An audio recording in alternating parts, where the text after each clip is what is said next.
Yeah, hello and welcome to another update video about Ethereum. So yeah, Ethereum, there is not much more to add to the last video. Actually, it's just done this possible wave 4 that we talked about.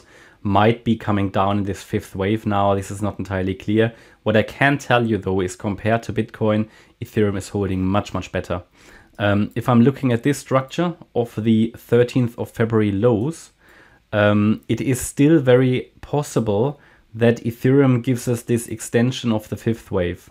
So it's come down to the 78.6 retrace at 1523, a level we talked about weeks ago already, not weeks, but probably last week, or yeah, last week I think, as a possible target here. One of the targets, yeah, probably not the final target for this low, even though it's possible, but so far not really a significant reaction. Nevertheless, it is holding this retracement of the 16th of February highs much better than Bitcoin. So here it is, for example, possible that Ethereum could give us this fifth wave extension to the upside we talked about, that this wave 5 isn't finished yet, yeah, and we get here this as a 1, 2, 3, 4, 5. And Ethereum could, with that, outperform Bitcoin in the next few weeks if Ethereum does that. And Bitcoin might just do a B wave or so to the upside, yeah. We've seen such a situation already last year when Ethereum was outperforming Bitcoin.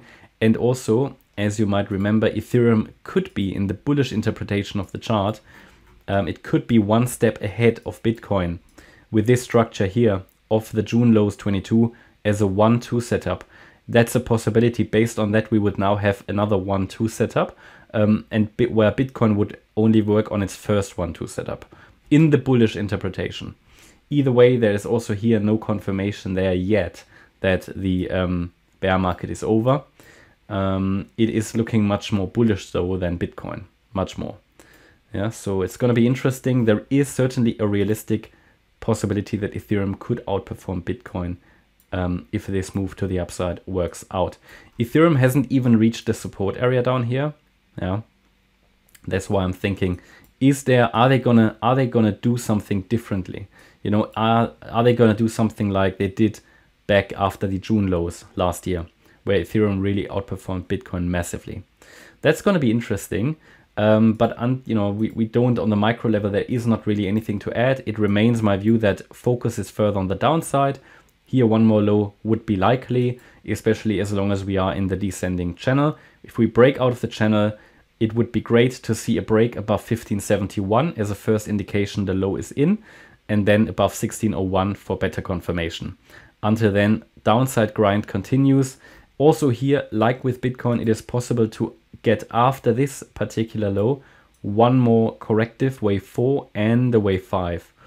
That's possible. No way of saying if it is going to be like that or not. It remains my view that as long as we're holding $1,400, we could expect upside in one of the different scenarios we talked about in previous videos.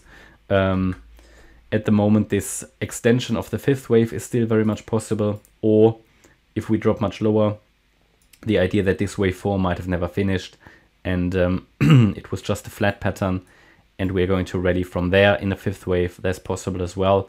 Or, and that is sort of the other possibility, that this wave 1 indeed finished, yeah, and we are coming down in an A, B, C structure, and also like Bitcoin, then we could see a B wave to the upside. All three possibilities point towards upside from this support area. It's going to be interesting. And also a lot of the altcoins are currently in their support areas. So, I mean, there is no guarantee we are going to turn around there. So everybody needs to manage their risk still, because we are in a downside trend still. We haven't seen any reversal signal yet. So there's no way at the moment of confirming a bottom. So in fact, the analysis over the last few weeks, I think, worked out quite nicely.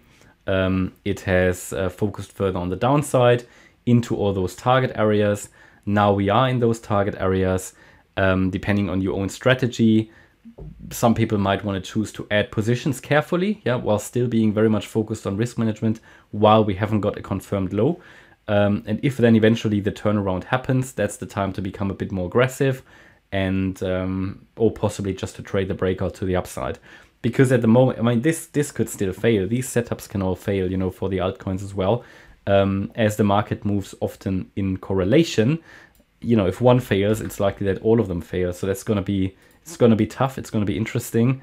But we are coming into a very, very, very critical area now here for Bitcoin, Ethereum, and the altcoins. Yeah, for example, AVAX here.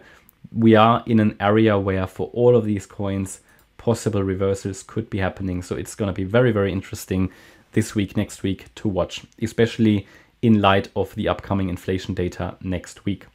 Okay, that's my update about Ethereum. I hope you liked the update. If you did, please hit the like button, leave a comment and subscribe. And if you really like the content, then please check out the channel membership. Thanks a lot for watching. Bye-bye.